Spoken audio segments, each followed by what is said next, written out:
Hello అండి, అందరికీ నమస్కారం. వెల్కమ్ టు చిన్నారి వంటిల్లు. ఇప్పుడు మేము సొరకాయ చట్నీ ప్రిపేర్ చేస్తున్నాము. సో దానికోసమని ఒక హాఫ్ సొరకాయ, ఇంకా కొన్ని వెల్లుల్లి, కొంచెం కొత్తిమీర ఆకు, ఇంకా కొన్ని మిర్చి, అలాగే చింతపండు నానబెట్టుకున్నామండి, చింతపండు రసం కోసం.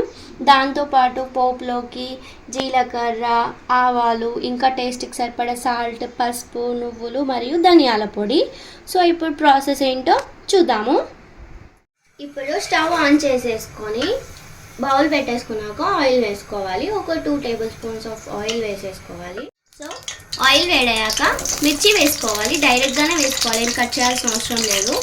దాంతోపాటు నువ్వులు కూడా వేసుకుంటున్నాము.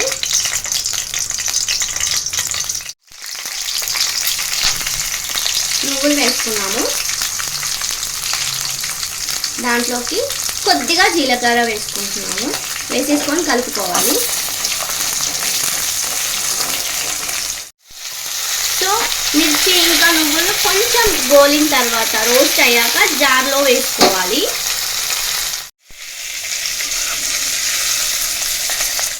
సో ఇది జార్లో వేసుకున్నాక ఇప్పుడు సేమ్ బౌల్లో మళ్ళీ కొంచెం ఆయిల్ వేసుకొని సొరకాయ వేసుకోవాలి. ఈ సొరకాయ కూడా గోలించుకోవాలి. సో సొరకాయ ఇలా లైట్గా రోస్ట్ అవ్వాలి. ఇలా రోస్ట్ అయ్యాక స్టవ్ ఆఫ్ చేసేసుకొని దీన్ని చల్లార్చుకొని పక్కన పెట్టుకోవాలి. ఇప్పుడు సో మనం ఫస్ట్ జార్లో నువ్వులు ఇంకా మిర్చి వేసుకున్నాం కదండి, అది చల్లారాక దాంట్లోకి ఒక చిటికెడు పసుపు వేసుకోవాలి.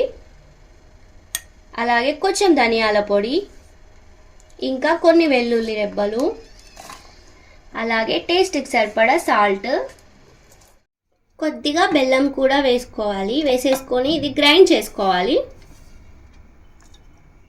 ఇది మిక్స్ చేసుకొని చూపిస్తాను మీకు. సో ఇది ఇలా గ్రైండ్ చేసుకున్నాక చింతపండు యాడ్ చేసుకోవాలి. మనం వాటర్లో నానబెట్టుకున్నాం కదా అది. సో ఇది మళ్ళీ గ్రైండ్ చేసుకోవాలి. ఇందులోకి మళ్ళీ మనం రోస్ట్ చేసి పెట్టుకున్న సొరకాయ ముక్కలు కూడా వేసుకొని మళ్ళీ గ్రైండ్ చేసుకోవాలి. ఇది గ్రైండ్ చేసుకొని చూపిస్తాను మీకు. సో ఇప్పుడు మళ్ళీ సేమ్ బౌల్ తీసుకొని కొద్దిగా ఆయిల్ వేసుకొని దాంట్లోకి కొంచెం జీలకర్ర, కొన్ని ఆవాలు వేసుకున్నాక కరివేపాకు కూడా వేసేసుకోవాలి. కరివేపాకు వేసుకున్నాక ఒక 3 ఎండుమిర్చి కూడా వేసేసుకోవాలి.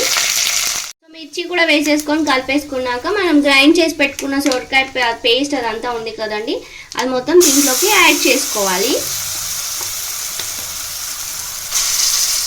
సో చట్నీ ఆ పేస్ట్ అంతా యాడ్ చేసుకొని ఫైనల్గా కొత్తిమీర వేసేసుకొని మిక్స్ చేసేసుకొని స్టవ్ ఆఫ్ చేసేసుకోవడమే. సో ఇంతే అండి, వేరే బౌల్లోకి షిఫ్ట్ చేసుకుంటే సరిపోతుంది. ఎంతో టేస్టీ అయిన సొరకాయ పచ్చడి. మీకు కనుక ఈ వీడియో నచ్చితే లైక్ చేయండి, షేర్ చేయండి. అలాగే మీరు ట్రై చేసి మీకు ఎలా వచ్చిందో కామెంట్లో నాకు షేర్ చేయండి. ఇది చపాతీలోకి బాగుంటుంది, అలాగే రైస్లోకి కూడా బాగుంటుంది. దాంతోపాటు ఒక 4 డేస్ వరకు మనం స్టోర్ చేసుకోవచ్చు అండి, ఎందుకంటే మనం చింతపండు యాడ్ చేసాం కదా. సో టేస్ట్ బాగానే ఉంటుంది ఒక 4 డేస్ వరకు. మీరు కూడా ట్రై చేయండి, ఎలా వచ్చిందో నాకు కామెంట్లో చెప్పండి. థ్యాంక్ యూ అండి. థ్యాంక్ యూ ఫర్ వాచింగ్ చిన్నారి వంటిల్లు.